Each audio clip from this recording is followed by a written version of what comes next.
Hey, welcome back to Rhetoric Warriors. We are teaching Americans how to persuade Americans. You can find us on social media, Rhetoric Warriors, Twitter, Instagram, Pentagram, Unigram, or visit us at rhetoricwarriors.com, where you can take our one-year master course in persuasion. Not that you need it, but maybe you want to recover lost family members who are lost to some weird political alternate universe. Maybe you want to ramp up your business marketing, or maybe you just want to get the non-crazy people elected again. We'll show you how to do all of that in the course. I am Dr. Dan. I am the founder of Rhetoric Warriors. I have a PhD in rhetoric. Yes, that's a real thing. I'm also an escaped professor. Used to teach college. No longer teach 18-year-olds things they don't want to hear. Longtime stand-up comedy comedian, comedy writer in late night in Hollywood for a long time. And I started Rhetoric Warriors to give people some tools to be able to figure some things out. So maybe I have people to talk to.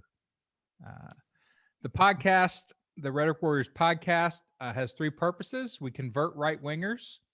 Like I have people, Trump voters and MAGA people on, and my goal is to convert them out of that. That's fun. I also talk to comedians about their politics, see how their crazy brains interpret everything that's going on. And I find persuasion pros to tell you all the secrets you need to magically take people from where they are to where you want them to be, which is the game. So this week, I'm going to introduce my guest here real quick. One of my favorite comedians, and that's not even an exaggeration. It's so easy to exaggerate when you're exaggerating, but one of my favorite stand-ups, Bengt Washburn. He's from an alternate religion, something that that just floated in late in the game, pretty late in the game, I think. He's married to what I would call his occupational opposite. Yes. Yeah, I think that's right. He has a thing against living in the U.S. Yeah, lately, yeah. So do Americans, apparently. Yeah, well, right. He has a PhD. Don't you have a PhD? Master's. Master's. There's no PhD in studio art. Oh, that's right. We talked about that. We'll talk about that maybe a little bit. He's done stand-up comedy for, what, 30 years? Almost 30, yeah. 30 years. Well, this last year doesn't count, but yeah, I stopped at 28. Got to give that 2 months. It has 2 months, and then we were done. And he's the only person named Bengt on the planet for the last 400 years, I think. Pretty much. Yeah. Close. Well, Bengt Washburn. I'm the only Bengt Washburn. So. That's true. But there are other Bents. Yeah. Really? I got knocked out. I used to be the top Google search, and then there's some Swedish entertainer, and then some Swedish Bengt Holmström. He got a Nobel Prize. I hate it when that happens. Got bumped off by a Nobel Prize winner. Yeah, jeez. There's a taxidermist that beats me on Google searches. A taxidermist? Really? Yeah. And the only famous Daniel French that I could find is the sculptor who sculpted the Abraham Lincoln Monument. Oh, really? Yeah. That was Daniel French. I didn't know that. I should know that. Why don't I know that? Why would anybody know that? I don't know. I got a degree in art. Well, yeah, I guess I didn't know that. Yeah, there's a lot of art out there. So everybody, welcome Bengt Washburn. Bengt, how's it going today? Well, it's been going this well for about, when did this all start? About, it's going all right. I'm alive. I'm okay. Yeah, we're what, 9 months, 10 months, come up on 10 months? Is that where we are? Are we 10 months into this? I think it started beginning of March, like mid-February, beginning of March, and we're middle of December, so. Yeah. Oh, yeah. Okay, so we're doing, we're cruising right along. Should be. So I'm doing all right, like everybody, I think. I haven't been doing stand-up. If I was, it'd probably be bad, because I think that what the news and the culture has been feeding me, it would be so hard to keep my job. I had started to do cruise ships, and I don't think I could have. Oh yeah, you couldn't talk those topics at all, right? Not at all. And I I wonder, I don't know how I would have done that. It would have just been painful because wouldn't have been able to say a thing. So the whole Nothing. world, the whole world is catching fire outside, and you're talking about puppies. Yeah. And that's what I had one joke I did. It feels like they tell me not to joke about it. And I feel like I'm not just any cruise ship. I'm on the Titanic. It's sinking. They asked me to do a set and then don't mention if you could not mention the water and the ice, just don't. The captain would rather. It felt that way. Like this No is icebergs. ridiculous. But I've got a huge How could I chunk, not? literally. I got a huge jump. How could I not? Because it really feels that way. And I still avoid it, the topic of politics, quite a bit. I think Yeah, but surely way more than, you've written stuff, right? You have your Trump stuff. yeah. Yeah, I had some Trump stuff right before the election. I had quite a bit of material that I ran with. And then after the election, I stopped doing it. I started getting into these corporate gigs and cruise ships, and clubs didn't want to hear it. No one wanted to hear it. I liked them. Some of them were easy. One was he's a real estate, he's just a real estate guy. When he gets the White House, first thing he'll do is flip it, which has not been far from the truth. Right? Really. Yeah. Whole The tennis country. courts, get rid of the rose garden. Yeah. He's flipping the whole country. The one I had that I think was along the lines of what Rhetoric Warriors is about was, I said, all the political mudslingers have their work cut out for them. And I said, what I mean is cut out. You don't have any work to do now. He's like the first president ever who you don't have to take what he says out of context to make it sound bad. Right. At all. You remember when we were first shocked by what he would say?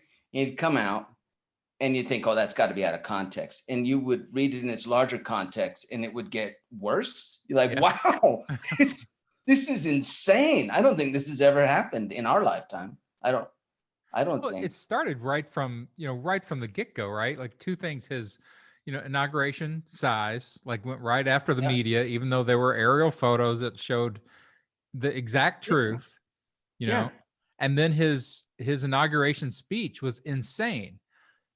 That was the thing that George Bush, reportedly turned to Hillary Clinton and went, well, that was fucking weird.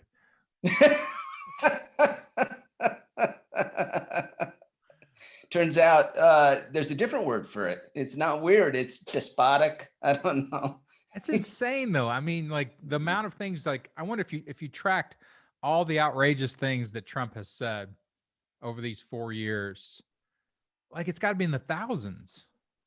Oh, easily. Like stuff that if you forced someone to be honest intellectually about what they were looking at, you would not lose one. You would never lose the argument. Right. I mean, if reason could function in the brain on the other side, if there was any kind of way for me to get the gears together, there's no way. Well, I'm comparing it right now to like World War II. So like, the whole world was at war, but you can only take like one, like tiny island at a time.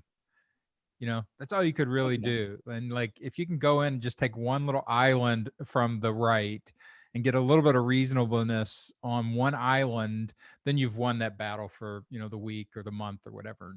Don't try to take over all the land at once, because they're just too confused. Yeah. I guess it is. It's too big of a bite. And that will happen a lot. The few times I wander into a thread on Facebook. That's why I quit. Like, I do one joke.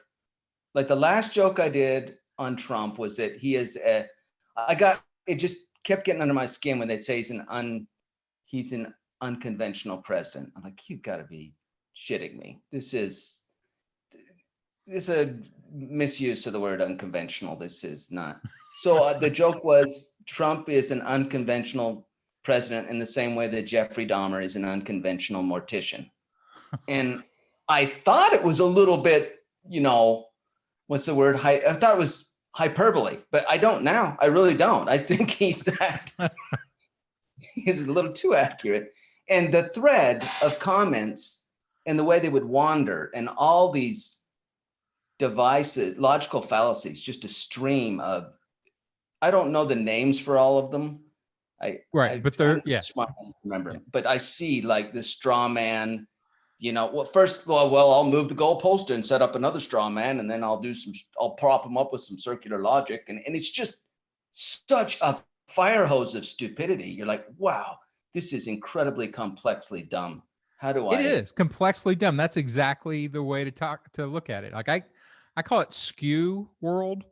Like when everything, like all the logical connections and logical structures get broken and replaced with illogical structures. But they still connect it all. It still has all the hues of logic.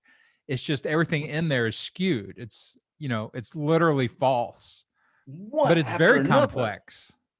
It is incredibly complex. And I don't know what place they grew up in, where they were trained, or do you naturally find this? Is it a muscle you develop in combat, in verbal combat, when you're just trying to bully someone verbally or win, it's intense. Yeah. Social media is a very different form of human communication. This kind of completely no consequence communication. Yeah. You never had that before. Never. Wait, the dog's sneaking in here. No, what? That's the daughter, not the dog. Hey, daughter. It's the daughter. Hey, I'm doing this, Kay. I'm gonna take a bath. Okay, you take a bath. Sorry, that's in the podcast now. Bengt has clean kids. That's in the podcast. Yeah, at least for today. So run your background a little bit. I gave you an obscurest intro so that you could actually still have punchlines on some of this. Just run your background a little bit for everybody, because it's a very interesting background. Is it? I think it's not anymore. Well, there's levels, but it's still, you still have some exotic points in your biography. I think so. I grew up in a little town, which is normal, but it was Mormon, which is a little not as common. But then my dad was a psychiatrist, which is a Mormon psychiatrist in the 60s or 70s. A psychiatrist in the 60s or 70s is pretty weird. Yeah, that is. I mean, he's like 5 years. He started practice 5 years after they told him to knock it off with the ice pick lobotomies. I mean, he's that. You know what I mean? He's that. Because he's 60, he probably started his practice 62, 63. Oh, wow. Ice pick lobotomies. Those are the first ones, weren't they? That just performed in Utah, I do believe. It wasn't my dad, but it was someone. Who was the first surgeon who was like, you know what? I don't think all I need is an ice pick. We're overthinking this. We're overthinking the brain surgery. Wow. Anyway, so that is quite different. I think a psychiatrist and what that says about human behavior and morality and all those kinds of things. Sure. And being a Mormon.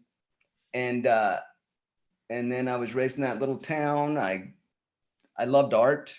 I ended up going to school in fine art, and I got my master's in that. You painted, and then right? I painted, mostly painted, draw and paint, but wasn't a lot of money in it, Dan. I gotta say. Yeah. What? I see these paintings going for like $400 million. I know, and that's why I gave up. Because usually they were horrible, you know what I mean? I mean, not the classics, but there was a lot of bad stuff. Kincaid. Do you know who Kincaid is? Kincaid, maybe. He's no Dan French. He didn't do the Lincoln Memorial, but thank God he does those really sappy paintings of lights or not light, but little cottage looking. Oh yeah. So he was I got it. Painter of light. Painter of anyway, light. I studied fine art, and then I quit being Mormon after divorce, and I just I'd always wanted to do stand up. I just didn't think I could do it and go to heaven. Well, it's a good trade-off, really. I mean, no stand-ups in heaven. I think that may be on the door. You might be right. There might not be any up there, but or down there, or I don't want to say. I don't know, but Well, that's probably what happens to you in hell if you're a professional stand-up. You just have to watch open micers, and you never get on stage. or Zoom. It's all Zoom shows. It's all Zoom shows. Yeah, that's stand up hell. So I don't know. I guess I don't know if that's. I think my background definitely made me an outsider Sure. to not only mainstream Mormon culture, because I'm not I don't go anymore, mainstream Mormon culture, but mainstream American culture, and both on the right and left. I mean, if you want to, that's such a, as you pointed out to me, that's such a bad way to set up everything. But you know what I mean? Across all spectrums, Mormons Sure. are kind of, you're an outsider. You're just an Yeah, because outsider. you were, I would assume, raised conservatively. Oh yeah, very, very much so. I'm really conservative. We're talking, I heard apologist rants on behalf of Nixon. It wasn't that uncommon. And I mean, seriously, I mean, the assassination of Kennedy, let's just say they weren't as sad as a lot of people. They really weren't. It was kind of like, well, Oswald was with Lee Harvey. Yeah, his heart was in the right place, Wow. which I feel like that's where we are now. I mean, I hear people, well, yeah, but if the congressmen don't approve the electoral college and they hold it to vote and Trump wins, their heart's in the right place. I know. I mean, it's the same kind of idiocy. It's insane, but it was conservative, very conservative. And the John Bircher Society was big in Mormon culture when I was really young, really big. And do you know What is them? the John Birch Society exactly? I've looked it up before, and it never sticks. Super right wing, anti-communist, just batshit crazy, batshit crazy. I remember picking up some book my mom had sitting in the house, and she had quit them. She decided they were nuts. As did my dad. He's a psychiatrist. He would know. But they thought abstract art was a communist plot. Everything was a communist plot. It Sure. was always. Those communists, they Yeah. were plotters.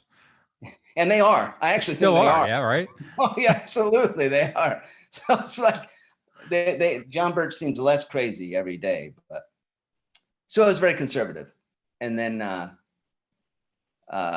which makes stand up a problem, I think. Yeah, why is that? Well, It goes against your politics. Like, do you feel out of step with stand up? Because stand up is super liberal. yeah, that's why. Yeah, when I go into stand up, I felt, what I thought was edgy was not even anywhere. Yeah. No, yeah, it really puts me out of step. And a lot of comics, I sometimes when I do, I think comedy that attacks, that punches what I perceive to be is punching up. A lot of other comics don't see it that way. Like, well, that's not punching up. What are you doing? Like what? Give me an example of that. Well, I have done some jokes that what was the joke? It's about it's on a last special where I talk about shopping for television. And I'll say the gist of the joke is I'm trying to pick out the television. Is this Sony? Should I go with the Sony, famous Japanese brand, or should I go with the LG? And I turn to the clerk and I say, I said, all Asian televisions look alike to me. They just all do. And some of the audience always moans. I say, and that's what he did. He's like you. He said, but I'm not trying to be racist. I'm making fun of, I'm not Sure. being racist. Yeah. I'm just, And I couldn't tell the difference between TVs. The clerk could, of course he could. He's Korean or Japanese, I can't tell. But the point is, and so then it's a big long, or not a big long, but a longer bit when the audience lets me. Just talking about when this word and category and how it can cause damage as we wield it, and some people, I will say on the left, don't like you to talk about that. They don't want you. I found in the comments, they get very mad. Yeah, for sure. The left is, so anytime I think when you get to the continuum of beliefs, where the left has been wounded, or the right feels wounded, then you get this hyperactivity of emotion, and they can't intellectualize anymore. I say, like, a lot of times both of those poles, they've been booby trapped.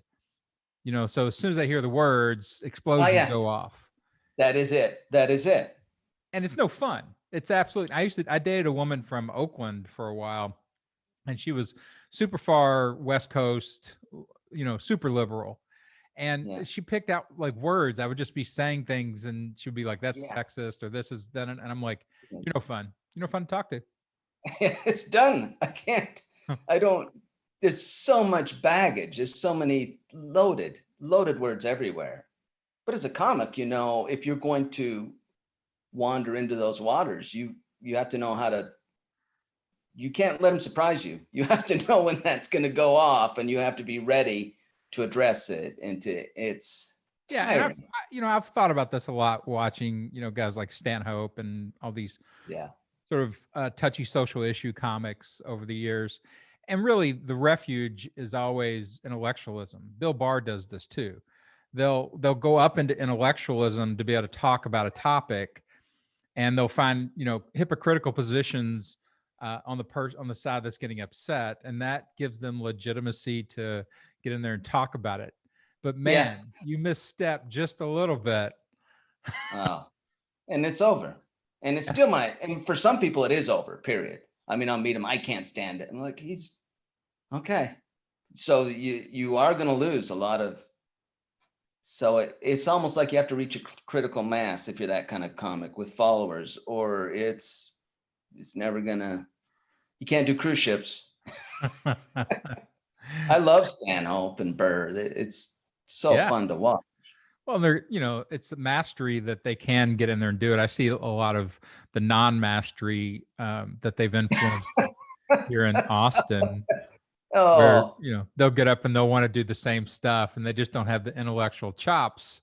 No. To get in there and stay safe. They really don't. And I've seen imitators of Burr, Stanhope, Louis C.K., and Patton Oswalt. I think the ugliest one is when people try to do the Patton Oswalt, because to me, he's not as blunt force. Well, no, this Louis C.K. imitators were it was bad too. But it's like, there's just, it's such a train wreck when someone tries to jump into those things, and they just think that guy is up there just rambling. They have no idea. Right. They don't know how, like if you're going to wear clown shoes in a minefield, as I've said, you better make sure where your feet are, You better be damn good. Yeah. And they make it look so easy that those guys just assume, well, this is easy. No, they're making it look easy, and it's incredibly hard. So you've had, I mean, you've got some interesting, I think, one of the ways that comedians get legitimized to be able to talk about those issues, clearly it's if they are from those groups, then they're legitimate to talk about it. They can sort of, like you said, punch up or punch out of their group. But like you are out-grouped. I just don't think most people see it because you're, a white male. Yeah, that's true. So that just goes overall, right? You can't. It's just an easy read. It's an easy thing for people to read, but everybody is far more complicated in their biography underneath that. Like with you, the Mormon background, as soon as that was your first set of material, right? When you were talking about that, I remember the material about meeting your wife, Because that makes you, like you said, that's an outsider. It's a small subgroup of religion, and once you Yeah. get that legitimacy, then you can start talking about other things. Yeah.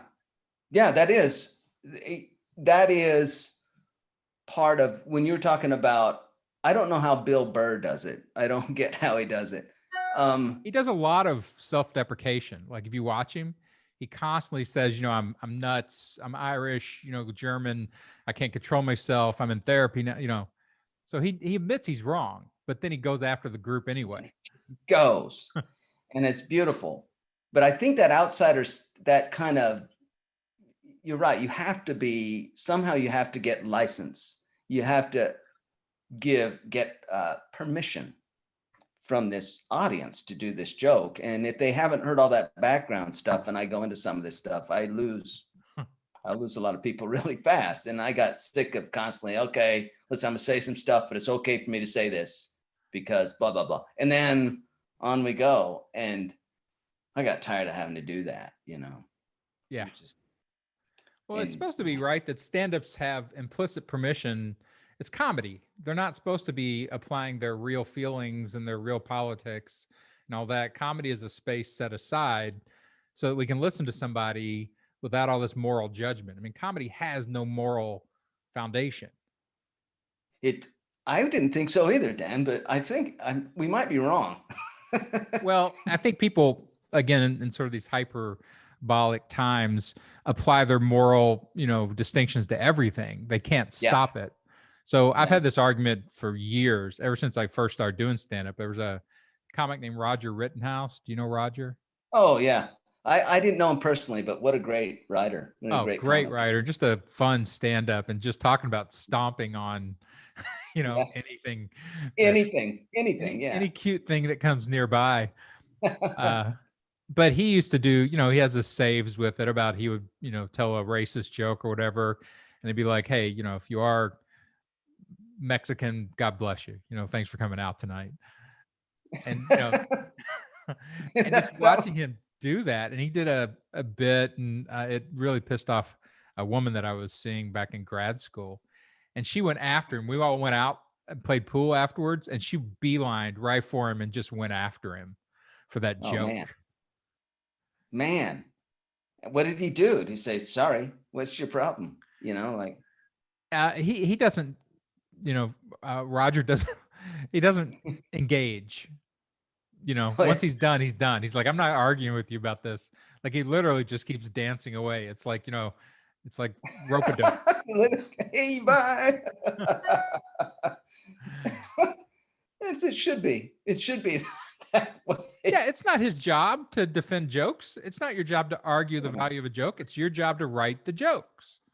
Yeah, I write the jokes and I keep doing them when it gets large groups of people to laugh, and then that should be enough.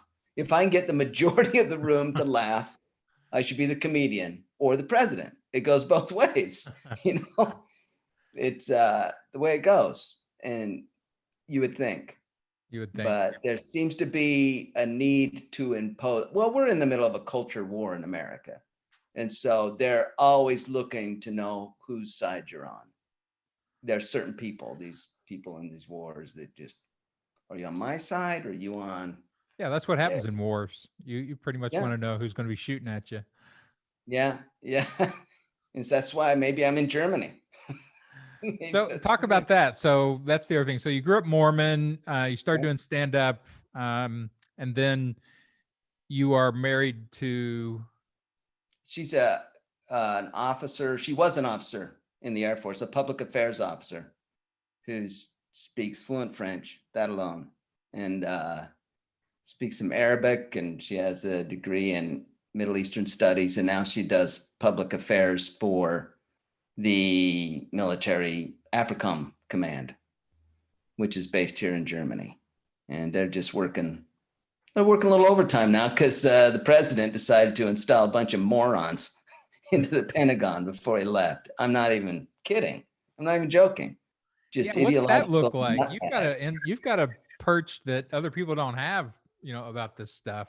Yeah, I really do. I mean, I understand, the average, say, person who's a Trump supporter out in middle America that was maybe even did some years in the military. I don't think they understand how much a lot of the military people who have to actually run things and work with people do not appreciate the current guy. They really, I mean, they didn't like the guy before either. They really weren't a fan of Obama, but man, I would say they probably even miss him at this point. This guy is, and that's saying something because they didn't like Obama, but Why didn't they like Obama? What were the complaints about Obama? I could never put a finger on a lot of it. I think some of it was policy for sure. Some of it was policy. They wanted to stay places where he didn't want them to stay, or, just these kind of squabbles. And I get the feeling that sometimes if a president has run-ins with the leaders, it trickles down, and they hear stuff. So I could never put a finger on why they hated him so much. Did he cut their budget a lot? I don't know. Did he? I don't really, I wasn't tracking politics during the Obama years. But now it's just the latest moves are insane. It's insane. It's complete withdrawals. We don't want to get into this, I guess. It's not funny. It doesn't matter. Like, I think my whole goal here is like part of it's entertainment, but part of it's just, if you have, insights or, information about things that people typically don't get, I find that interesting. But I get info from her that a normal person wouldn't get. Like she came home and Morocco signed on to recognize Israel as a state. Now the average person, especially say a Trump supporter, says, see, there you go. We'll say, what they don't understand is in order to get that deal, we had to recognize the western section of Morocco, which Algeria has been fighting with them over for a long time. So now when we do that in Morocco, we say, we'll give you this if you recognize Israel. Now we're in trouble with Algeria. Why is that important? Well, because Algeria works with us to fight terrorism. You know who doesn't? Israel really doesn't. Israel is not, you would think they're with it, but every time we go to them in a war, they're like, sorry, our hands are full. We really can't. We would like to help you in Afghanistan, but it'll cause problems with our own. We can't. And that's every war we do. They're a very expensive ally. So now they became more expensive. And what people don't understand about all these peace treaties with Israel is the price tag.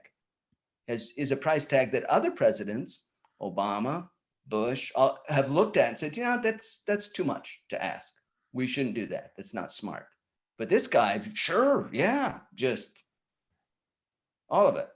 Yeah, see, now that's a piece of, like, there's so much going on. Like you just mentioned Algeria. I bet you 90% of America doesn't even know Algeria is real. Like, yeah, that's probably true. It sounds like, maybe you've heard of it in a movie at some point, right?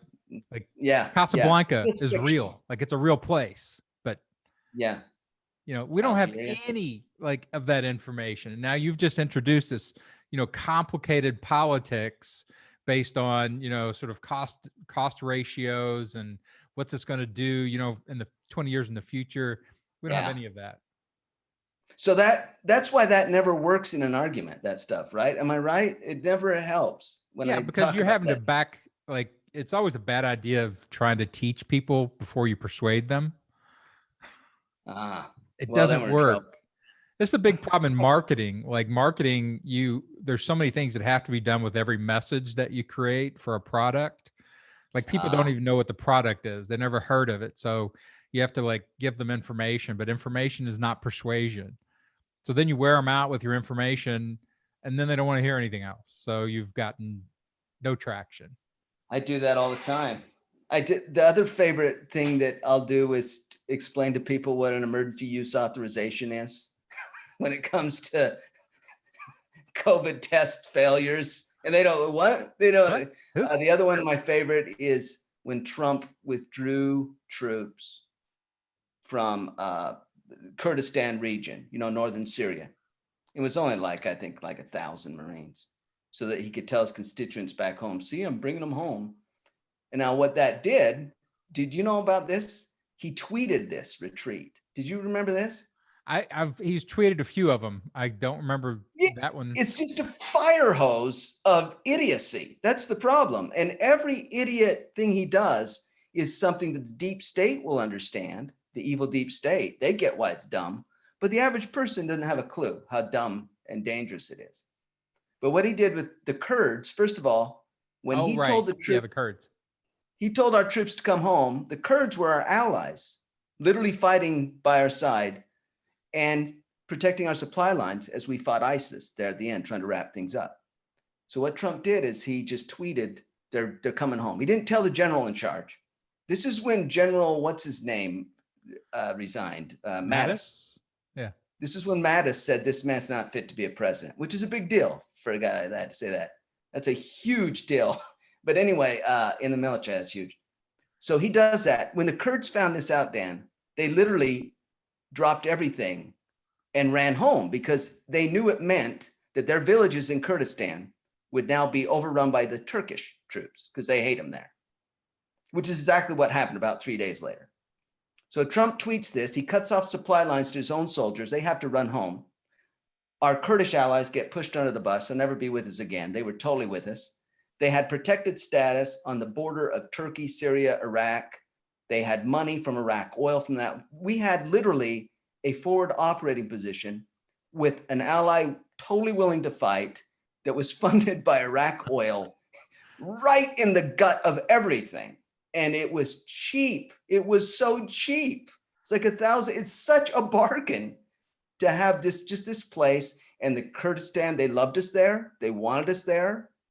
And they were happy. They'd been there almost 12 years now, 8 under Obama. Actually, almost 16 years when this happened. 4 under Bush, 8 under Obama. They'd been establishing a community. They're still building their villages. And with one tweet, that asshole kicked them all out of their homes, created like 60,000+ refugees, a few hundred die, and we retreat. So now when fighting or some horrible attack breaks out, which it's gonna, we're gonna have to spend billions. Now this is a comic talking. I don't know. So I might be wrong. Billions, so. Almost like they want to spend that money. We want to, you say? Yeah. Yeah. Almost like we want to spend more military money. Yeah. It's just, so anyway, I'll explain that one to someone but there's so much to unpack there. Yeah. And again, you started talking about it until you said Kurds. It's just a word I know. It's been thrown around like, Hussein gassed the Kurds, right? Yeah.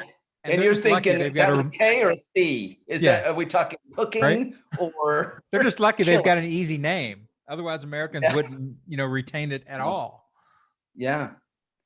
So but that's why you need, I think, a deep state. You need people who know stuff. I think the whole, it's funny to me, like deep state has basically become the cover word for educated people.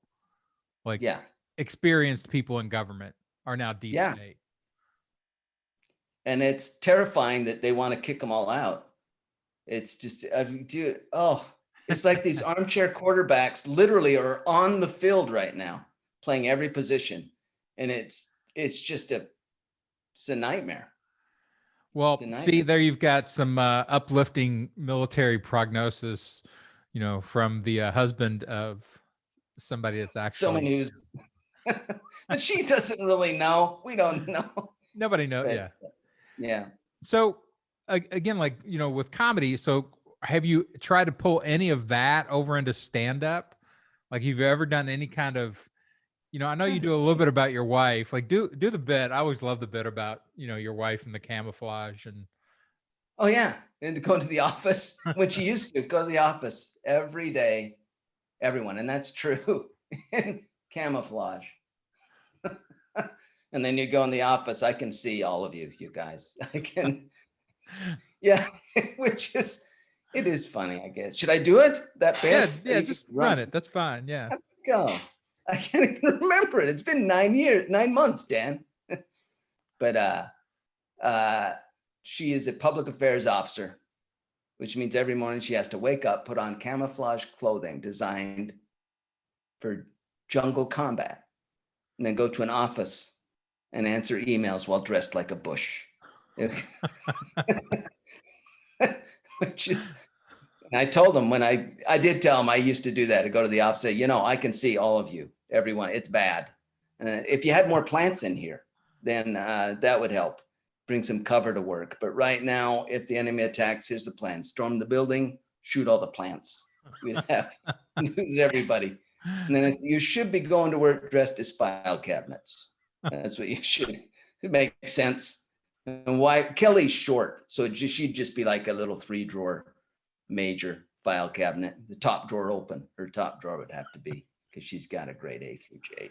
So I guess that's it. That's what a kind great of bit. That's a great bit. You know? I think it works. It keeps working. Yeah. How old is that bit? Like, how many years you been telling that bit? Oh, long.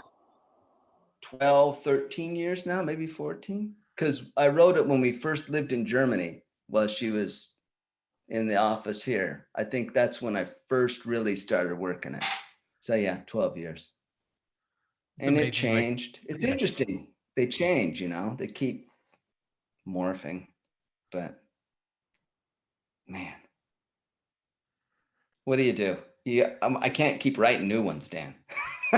I can actually, but I think part of that double thing, right? Like you always can create new material. That's always what you're doing, because that keeps you interested as a comic, right? Yeah. But like to make a living as somebody going out and delivering high premium goods, at the point of delivery to an audience, all these bits will work. I just have lost interest in them a million years ago. It becomes an acting exercise, right? It is an acting exercise. Yeah. And I actually kind of enjoyed exploring that for a bit. For about the first year doing ships, it was interesting to get to kind of like, wow, this is really hard doing the same jokes over and over. Because I hadn't done that my whole career till then. The first 20 something years, I would cycle in a new hour. So if you came to see me, you might see a really good hour, you might see a really good 30 minutes, and then 30 that were a bit off. And that's what I did for like the first 20 years. I just would write. It keeps you intellectually engaged, right? Because the part that's coming up that you're going to have to really, think through while it's happening is the new stuff. Yeah.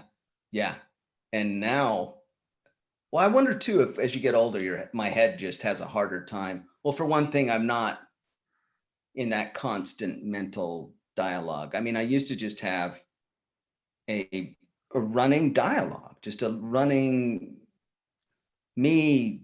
I don't know what I was talking to myself in my car or whatever. And I would get on stage and I would literally just kind of dip into the dialogue at any place and just play for an hour and then get off stage. And that's how it was for quite a few years.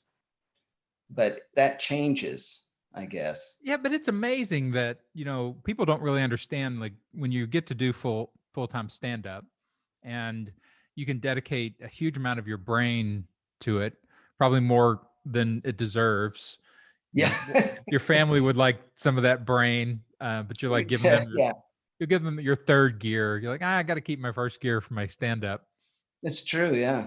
But you're constantly, working through these scripts and every word and looking for a new idea that unlocks something. Mm-hmm. It's a totalizing art. Like you do it all the time. Is. Yeah. Oh, it is. You're right. It takes everything to do it well. Just to do it well.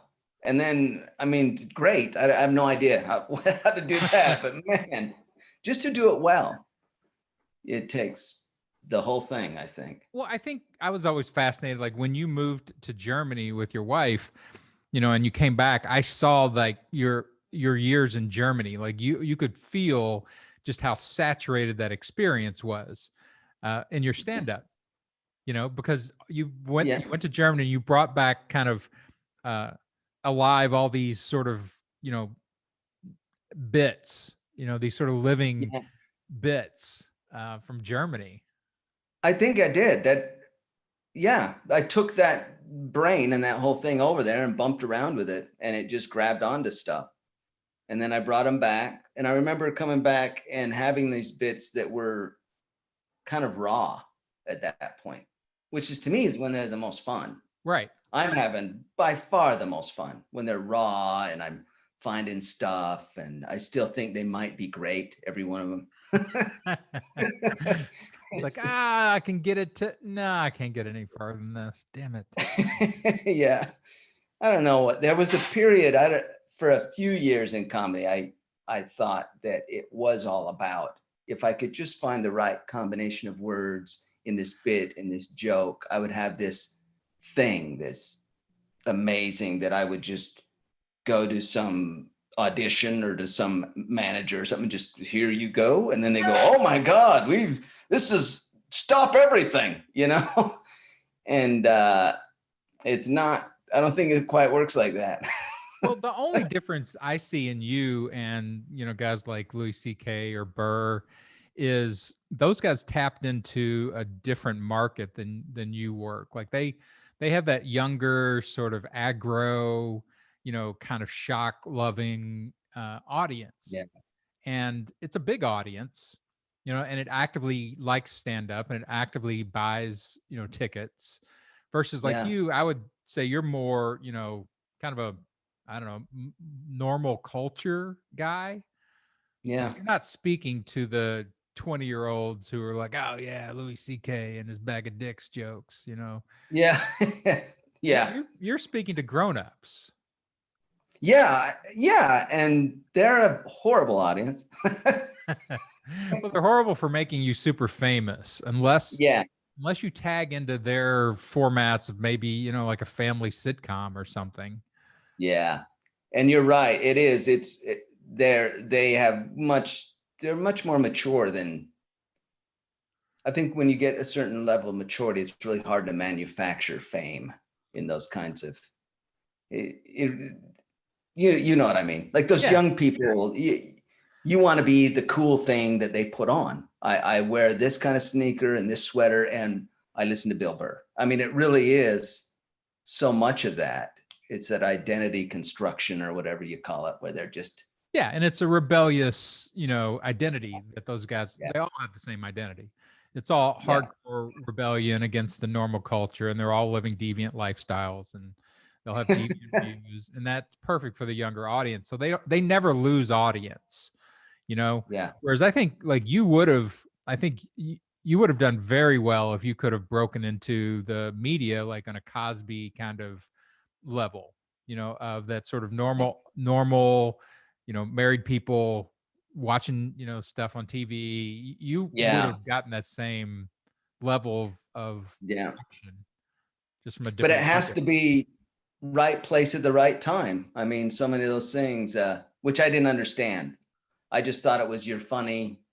That whole other world. I was so dumb. I still am. But I mean, at least I know it's there now. Well, did you ever live in LA? Did you ever do the game, like the full? I was, right after Kelly and I met, and then we got married. And some people in LA liked what I was doing a lot. And I went down there and I met with some of them and they started working. Let's do a show. We got to start. We have a vehicle for you. And I'd meet with her. She's a great lady and really smart, very perceptive and nice. And we would talk and meet, just hang out and work on this. And I did that for about a month. And then it became obvious that I had to move there. That was the thing. You have to. And I couldn't move there. I had a daughter I wanted to see from my first marriage in Utah. And I had Kelly. I didn't want to lose that. And She wouldn't have moved out. She wouldn't have moved to Los Angeles. No. Yeah. Can you imagine? I love Los Angeles. Los Angeles is crazy. It's so much fun. Yeah, it is. But at that time, then Kelly and I had a son coming and she had a job that, I think, I did the right thing. I think I definitely I'm sure you did. I'm sure you did the right thing. But it's like when you look at I've got friends Do you know Retta? You know who Retta is? Uh-uh. She was a stand-up for a long time, and you'd recognize her. She was on Parks and Rec for quite a while, and then she's one of the 3 girls on, I think it's called Good Girls, with the redhead from Mad Men. Oh, okay. She's one of the leads on that. So I had her in a stand-up workshop years ago at Charlie Goodnight's in North Carolina. Like, she was right Huh. out of college, went to Duke, and showed up and started wanting to do stand-up. And so I worked with her some, and helped her get started, and she immediately became very popular. She's really great on stage, great personality, big character, funny. Yeah. And so she moved to LA, wanted to get into the track, into the system, and immediately got representation. It took her, I would say, 10 years, maybe longer, of being in LA, doing every gig, doing colleges to make a living, Yeah. auditioning everywhere, taking acting classes, until she landed something real. And she wasn't even one of the leads on Parks and Rec. Yeah. She was a regular, but she's probably on every 3 episodes or whatever. Yeah. But from there, now she's in the pipe. But people don't realize like how much time it takes Oh, yeah.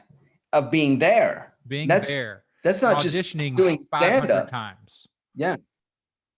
Yeah. Just being there. And I was doing stand-up, and then that's where I was just enjoying and creating and having fun. Right. And then seeing my daughter and Kelly, so I couldn't do that. But you're right. There's no replacing it.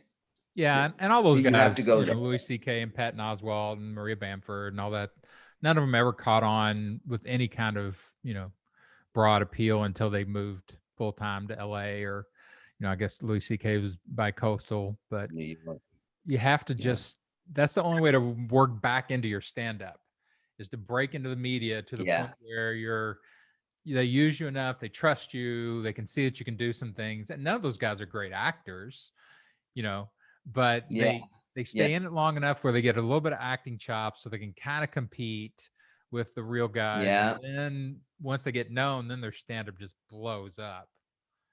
Yeah. Yeah. And then they can do whatever they want. They have this license. And I guess CK was a writer. I mean, he was a full just writing for other people and writing and directing a lot until he got, man. Well, and he blew up because he combined, to me, like, he combines those 2 genres. He combines your genre of, the middle class married with kids with the hardcore deviant. And that was his show about his kids. It wasn't until he started talking about his kids that he blew up. Yeah, that is when he blew up. And he went huge. It was this guy, and I've seen other comics do it. I mean, Chad Daniels just destroys me. One of the greatest. Definitely one of the greatest. But he talks about his kids, and it's that same thing. I mean, it's very similar.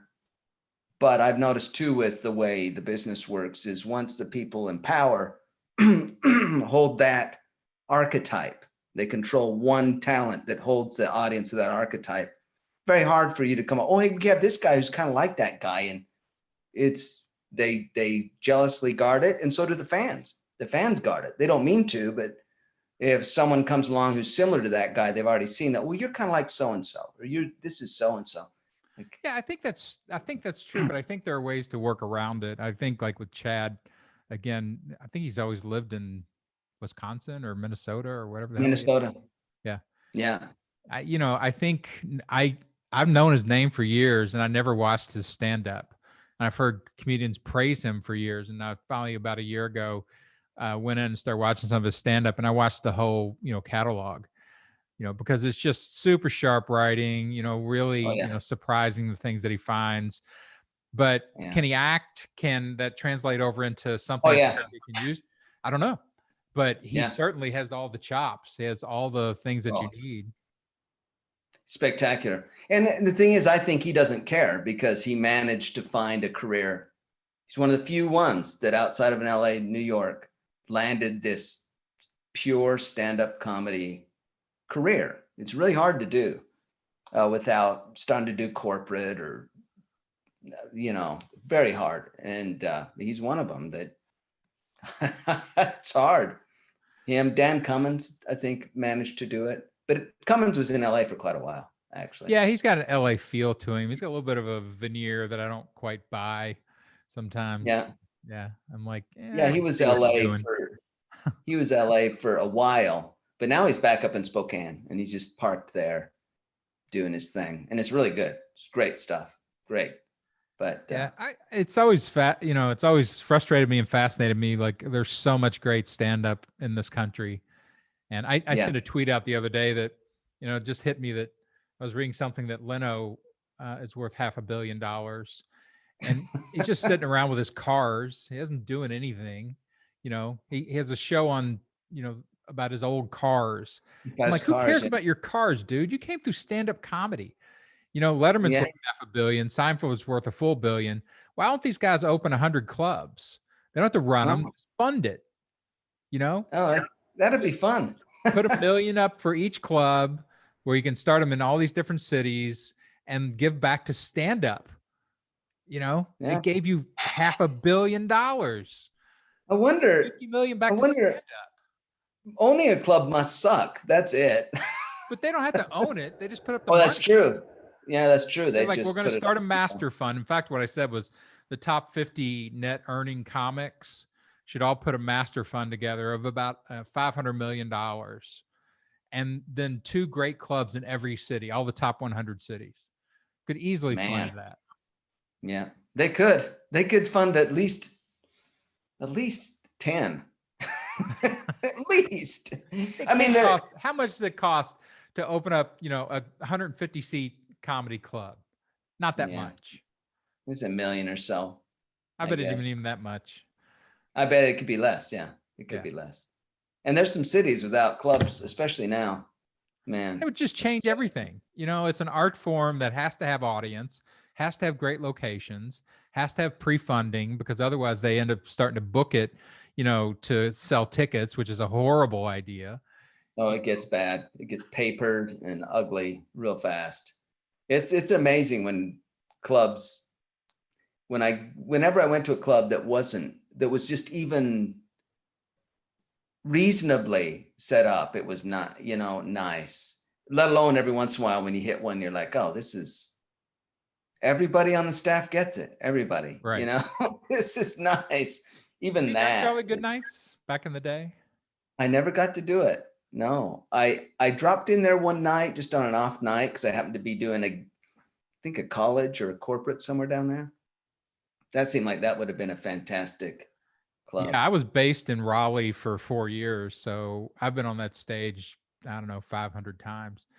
And is that great? I remember, like, when new comics would come through, as the first time there, you would just see their eyes, like the first response from the jokes, their eyes would just light up and like, oh yeah.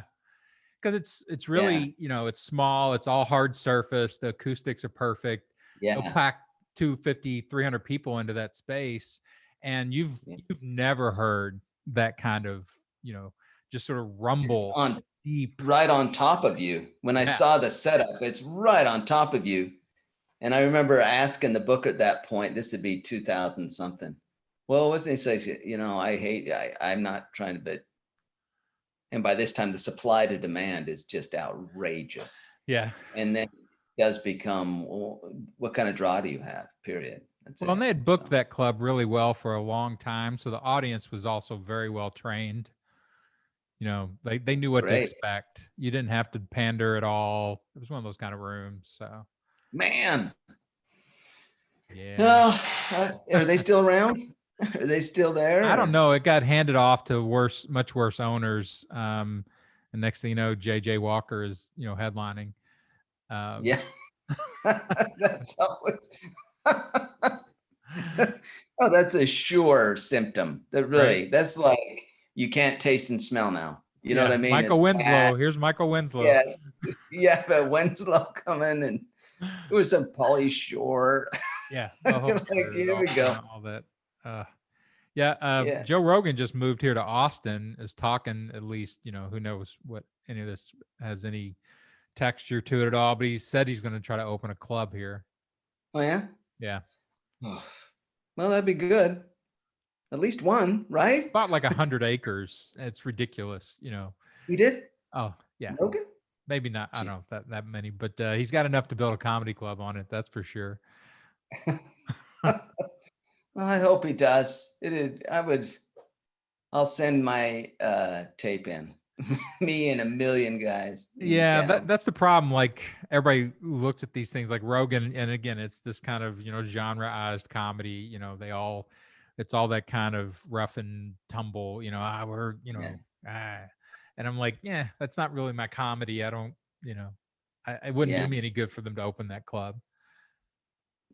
Yeah, well, yeah, I guess if it's going to be comics like Joe, yeah. Yeah, you know, like every 10 comics or somebody I would know that I would go hang out with, but typically, you know, that kind of stuff doesn't really super interest me. So, Yeah. but we'll see.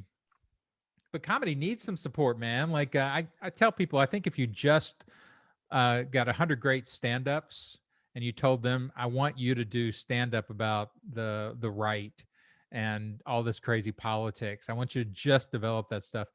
It's like, you know, 1,000 monkeys on hitting typewriters eventually will make Shakespeare. I think the comedians would eventually hit on solutions that would actually work. It would start to, eventually we'd find something. Right? I mean, Well, you know, you go at it from all these different angles, and the mechanisms themselves, they just sort of spin out new ideas.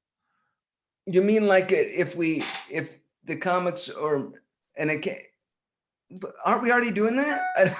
But I mean, like reward it, like just organize it and Oh, then milk it like a farm. You know, it's like we oh, want you stand-ups to, like your stuff. That's one of the things I've always liked about your material is that you go in and find you're chasing the most interesting idea. You know? yeah. When I'm doing, yeah, that's what that's how I feel this. I'm doing because this is interesting. Yeah, I hope it's funny. I mean, I'm trying to make it funny, but Well, yeah, funny becomes technique, right? But the idea yeah, itself is what launches it. Like that's where you get the brain explosion as the stand-up. You're like, oh, I've just thought of a new way of looking yeah, at this. Then yeah, you know it's just treating it with technique to get all the comedy out of it. yeah. It's finding. I always felt like it was like I have to give them the aha moment, like I had that moment. I want them to like, oh my gosh. And I don't know what that impulse was, but for sure, you're right. It's how do I get them to see that this is, and I That's felt your that way heroin, about, right? I mean, that is the little piece of heroin, like oh yeah, heroin. I mean, that's all I do. That's the only thing that's ever interested me in life is finding new information and new ideas and new perspectives. And so I chase it all day long. Doesn't matter whether I'm doing academics or comedy. you're It's just looking for a it chase of all the that. time. Yeah. And that's what I think that's part of what's been so maddening the last few years is chasing the ideas and then not being able to do anything with them, not being able to perform them, not being able to say like I thought of this thing and blah. You know, the few times I got to do them that I liked them, they worked well, but man, Well, it's one of the things I'm trying to teach people in like the Rhetoric Warriors course and the free webinars that I've been doing about how to convert the right. I've got a 3 mhm. webinar series that's for free on the website. You know, each one's an hour. And it's how do you take people through a conversion process that actually has, you know, some efficacy to it, some design so that you can get into those brains.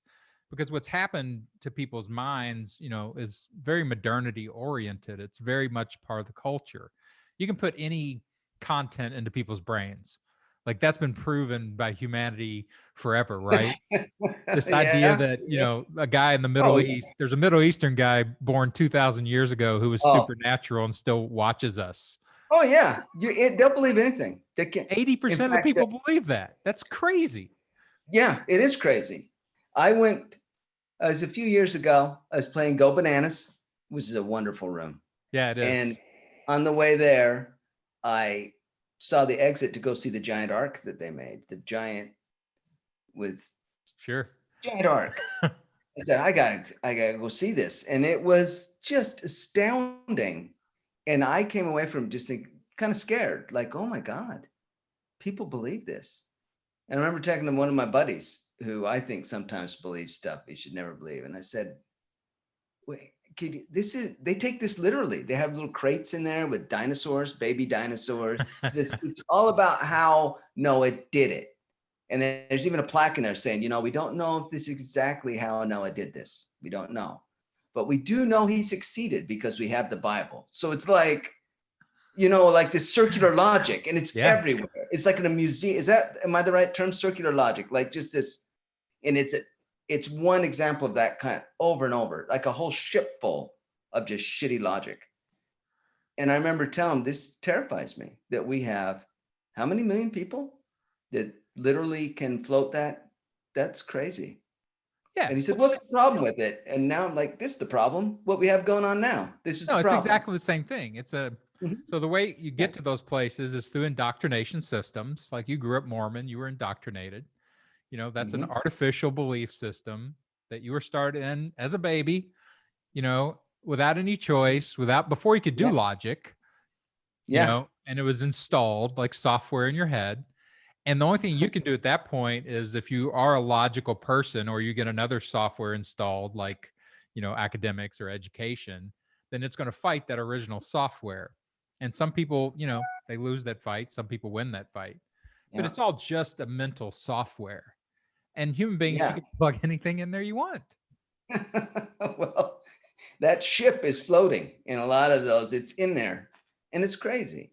And it's that ability. So I told my friend later, I'm scared, I guess. I'm scared that he said, what does it matter if there's a bunch of people that believe that? So because there's a bunch of people that can believe that, which means they can believe anything. And they tend to have a lot of guns too, by the way.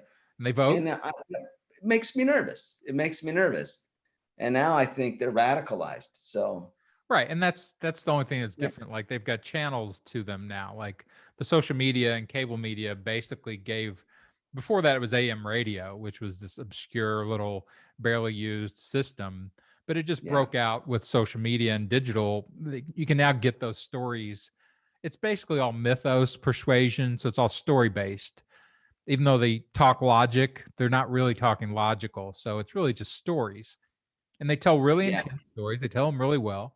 Professional communicators that are just amazing at talking, and portraying emotion. Yeah. And it's super powerful, and we're not prepared for it. At all.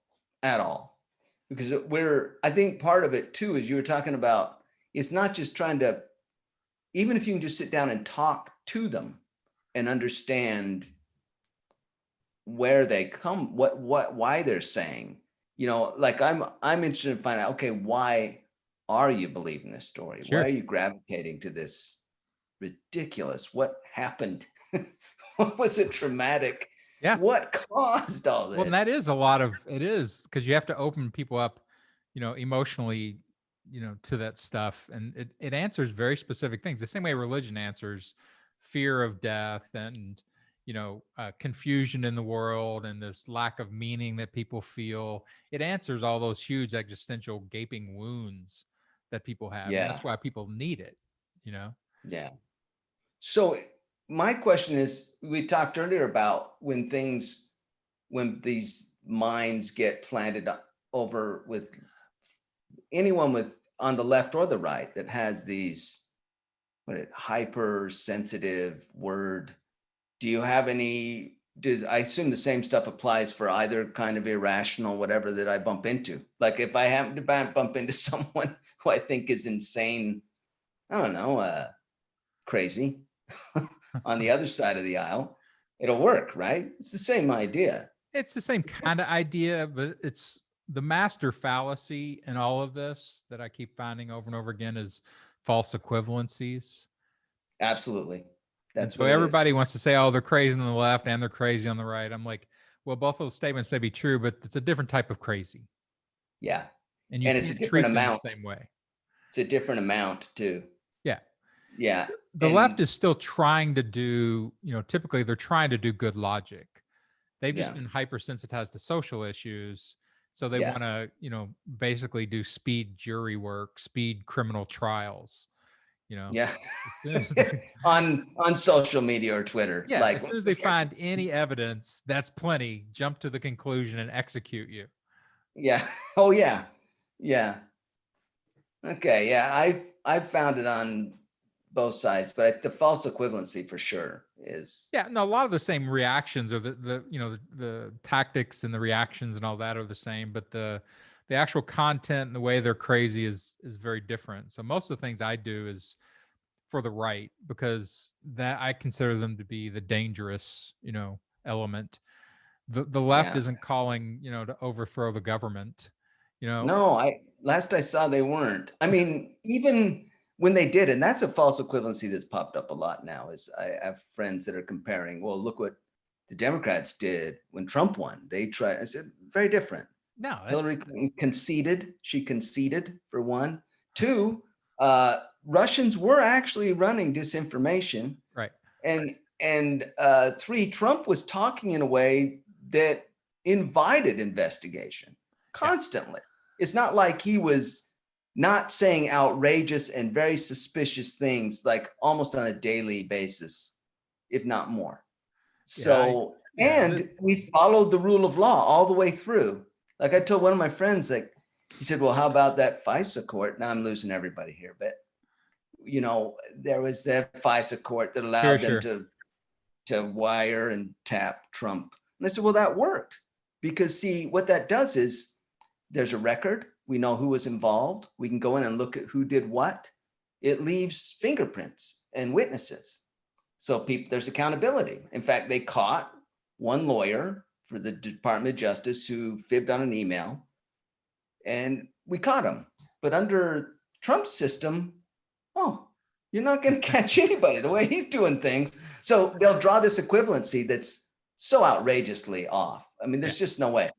And when I point out the differences, that's the first rule for when you make a false equivalency. You compare, but you ignore anything that doesn't serve. And they'll do that. They'll just bring up, look at all these similarities. I say, you're ignoring a shit ton of differences. Yeah. So now you're trying to train them how to do logic again, which again is not going to work because their brains they've been moved off the foundation of logic.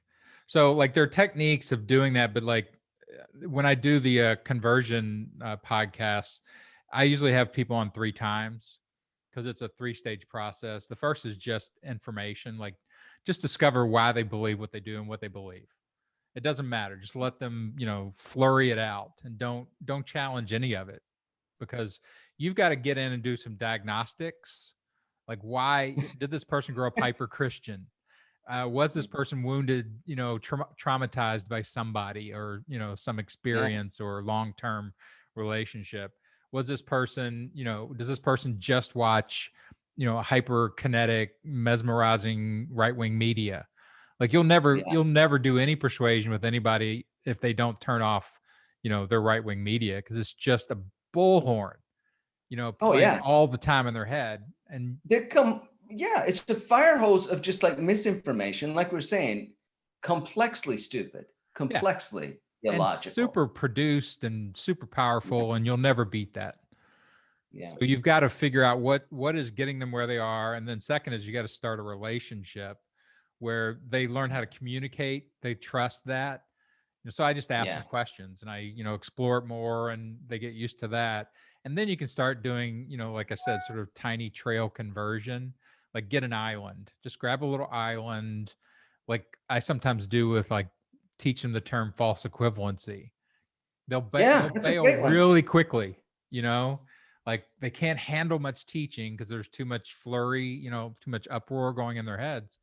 But, it may take a little bit, like, let's just look at one fallacy, or the idea that logic has fallacies. They don't know that. Yeah, you might have to start there. But if you do a little inroad like that, then that's what I try to teach people, with the courses, is that you have to have a much more sophisticated way of going into these people's minds, because their minds have been made, as you said, complicatedly stupid. And you can't just rail at it. You're logical, like upping your logic to an illogical person, never going to work. Oh no, yeah, you're right. I should realize that. It's like they're immune to, that's not where they live. Yeah. But you can't do a lot of it. It's exhausting. It's so much effort. One of the things I'm starting is this Convert One Conservative project. Mhm. Or just pick every liberal, like there's 80 million of them just voted for Biden. Just pick one person and just concentrate on them for the next 2 to 4 years. It sounds like but I like the idea of, first of all, if you get to know each other, if you literally just get together and just talk about anything but politics for a while. So there you get common ground right there. And you start to see, I think, complexity, which is that's a great thing. That's because that would be huge Well, if we all would persuading just people in get along. America, especially, which is weird because America is based on persuasion, but it's considered, kind of rude. How dare you try to question my Yeah. beliefs or not value my opinions? And I'm like, no, we have to be. This whole country is built on persuading people to vote a certain way versus somewhere else. But you have to work your way up to that. You can't just, it's like going on an internet date and trying to stick your tongue down somebody's throat within the first 4 minutes. Hey, slow Never down. done Slow down. never done that on any on a Don't jump in date. and try to No. persuade me. We just met. Yeah. I would say I've been doing that. I've been sticking the logical tongue down the throats of people on Facebook. It doesn't work. It doesn't work. It just ticks people off. It just makes them angry and I thought you were a comedian. Yeah. Well, I would say do that as much as you want, but pick one person and take them through a conversion process. Because if 80 million liberals all went and got one person, then there would now be 160 million liberals. Like, what if the conservatives are doing the same thing? You do know they are. They're going. Yeah, but they with can't do it. anti-logic. Conservatives can't convert. That's Conservatives interesting. persuade. The right doesn't persuade. They let the media do it for them. Huh. You don't think the left does, like from the liberal side, does the media persuasion? No, like tell me an aggravated left wing media persuasion that's just there to send out propaganda, highly slanted media, completely. You mean like false, like blatantly Yeah. lying? Yeah, because I haven't seen that going on. No, they can't. They have to. They're too anchored by things like truth and reality and accurate information and all that kind of stuff. Because I have bumped into things from the left where I've thought I don't buy it. Doesn't make sense. With different social issues, within the soft sciences, we will say. Sometimes they become very soft, extremely soft in the head, like stupid. Like that's idiotic, and it gets weaponized. And but I had a bit about that, or tried about. I was reading some on the definition of racism. Getting back to that bit I did before, and how someone sent me some. Well, this is what it is, because you were arguing about what it even just means, and it's just page after page of this. I think there's someone, I don't know who they were. They're looking to build a reputation is what they were. But I remember telling them back, if it's going to be this complicated for me to just understand what racism, we're done. We're fucked. Right. Because there is no way. There's got to be a simpler explanation for this word. And we got to carry it around. And people that wrote this need to go away. This guy needs to be out of a job done, So that's what I mean. Yeah. The left has a lot of clumsiness. It pushes people away. Like it's very poorly done in a lot of its communication. Like they'll push people away that want to agree with them. Oh, all the time. Yeah, they push me away all the time. I get in trouble because I'll tell people, and maybe you can correct me. I don't like the term white privilege. I agree with the idea. I understand what they're trying to say, but I don't like the word privilege in there because it's not a privilege for me to have my rights. You're supposed to take them for granted. That's how they work. You walk outside and you assume you're going to be able to act reasonably, pursuing your life, liberty, and pursuit of happiness, and nothing bad will happen to you. That's a right. That's really not a privilege. That's a right. Right. That we're all supposed to have and just take for granted. We are. Now, there are people in the country who for centuries have not had that right. That doesn't mean I'm privileged. It means they are deprived. Yes. So I don't know the right word for them to use, but white privilege was the wrong word because there are a whole class of white people struggling, poor, who from the Appalachian, the Ozarks, whatever, Rust Belt. And when you tell that person they're privileged, it is a profound insult right out of the gate. Hey, let's talk about my problems. You're privileged. Well, guess what you just did, you jackass?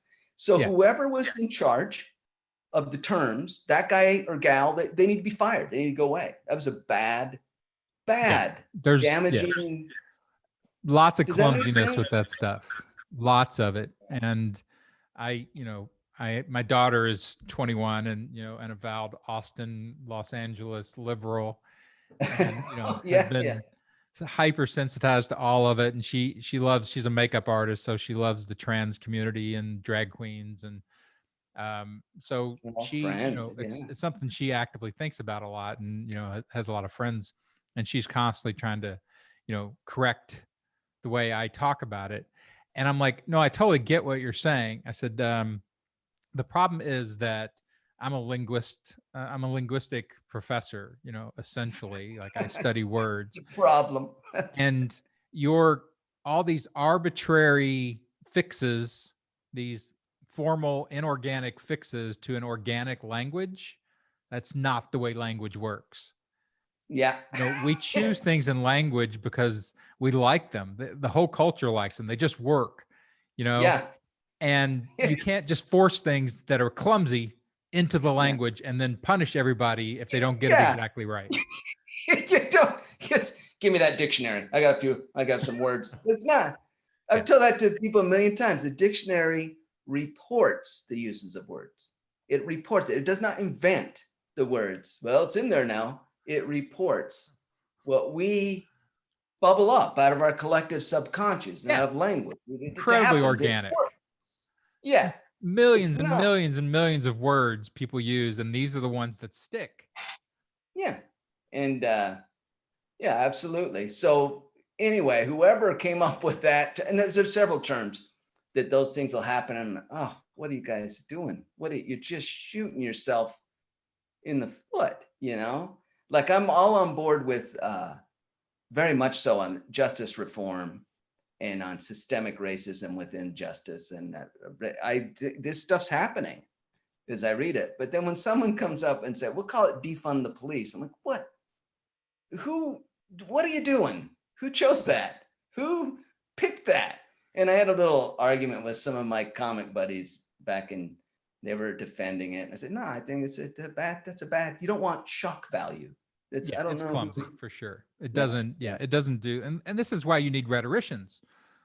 Rhetoricians look at these situations and make really good, creative, sophisticated choices so that you don't get blowback from your phrases and your slogans and your names and your words.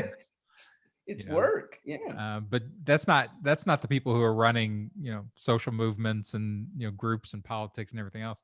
And I think Biden's going to run into some of this. Like I think I watched his speech, after the Electoral College the other day, and he's caught in a certain type of rhetoric right now, this sort of ceremonial, hey, we care about you, COVID. We're all done with that, dude. You won the election. It's time to move to a new type of rhetoric of I'm going to get shit done. You know, and if that takes a bulldozer to move these people out of the way, then I'm the bulldozer. It's fine. But he's got to switch over, and whether they can becomes a sophisticated language challenge. Are they sophisticated enough to see what needs to be done now, how they need to talk in order to get what they want? And that's the whole basis of rhetoric. It's just, who am I talking to? What do they need to hear in order to give me what I want? And that is like language. It's a language challenge at that point. And defund the police, I think a lot of people, even on the right, would be like, if you said, hey, there are a lot of racists who end up in police departments, and that's causing real problem, or people not being racially sensitive to their own issues about being scared of, black males because of, years and years of horrible movies about it and everything else. We need to do some real training with the police. Everybody be like, yeah, that's probably true. but defund the but police you is lose so many people. And then the other side has latched on. They're so good at using, the other side of this argument is so good at misusing data or yeah. stats. Yeah. That, they'll tell you, well, if you you're twice as likely to get killed by a black man than by a white man. You're like, really? What are the odds of that guy killing me right there? Oh, about 0.000002.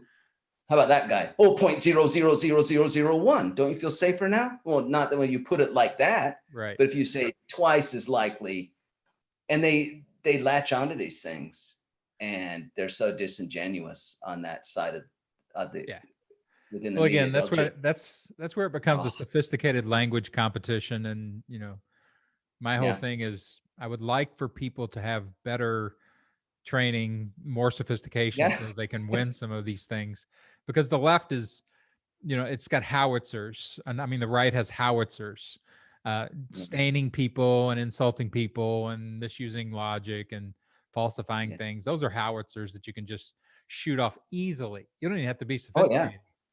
But if you don't know how to, counter those things, de-persuade people, defend against, these types of persuasion, then you're going to be in trouble. And I think, that's why this stuff has been, I prefer just to do comedy too, but I'd like to teach people this stuff, maybe do some kind of help for democracy bent. Yeah, well, it's needed. It's needed for a democracy, especially. If it was a dictatorship, we don't need this crap. But for democracy, we need Life would be so much simpler if we were just a dictatorship. Well, I think that is a solid. I was going to say too, nowadays with QAnon, there's literally, I hear of people that literally lose family members or relationships. Oh, it's everywhere. Everybody's got somebody in their family they've lost to a far right, vision of the world. It's very powerful. Nuts. It's nuts. Well, this has been fun, man. It's fun to visit. Just excuses to talk to you guys is all I really want for the podcast. It's fun. I Take care out there. I don't know if you can be safe. What are the numbers, COVID numbers there? They're not too bad in Austin. I mean, Texas, is one of the places with a crazy governor who won't, protect anybody. So it's always a little funky, but I've basically shut down my life like everybody else for the last 10 months. So So far so good. But yeah, I'll circle back around. Maybe in a couple months we'll talk again, and you can maybe dig into like some of the perspectives I'm interested in about the way Germany has dealt with, some of these issues. Oh yeah. We didn't even talk about that. Yeah, because it is interesting. The difference is really interesting. Yeah. Well, I appreciate it, man. Everybody, this is Bengt Washburn. Check him out at bentwashburn.com. Is that? Yeah. For Facebook. Yeah, it is. Got some great stand-up, man. I wish people go in, and you've got free stuff on Dry Bar. You've got paid stuff on your site. Bengt Washburn, BENGT, and one of my favorite comics. And again, thanks, buddy. No, thank you, Dan. All right, we'll talk soon. See ya. Yeah, we will. Bye.